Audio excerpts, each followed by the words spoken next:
आनंद रे आनंद चहु दिश आनंद,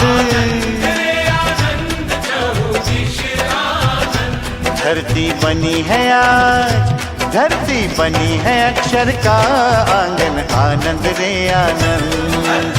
बनी है अक्षर का आंगन, आनंद रे आनंद।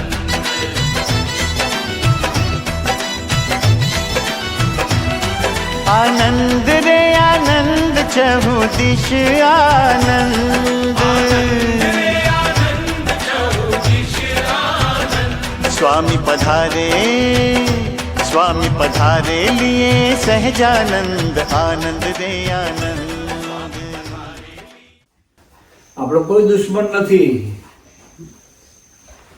ખરેખર આપણે મને આપણી વાત ના માને એટલે આપણો દુશ્મન થઈ જાય, આપણી સમજણમાં ના આવે એટલે આપણો દુશ્મન થઈ જાય. કોઈ દુશ્મન નથી, આપણા દુશ્મન આપણા મનબુદ્ધિ જ છે.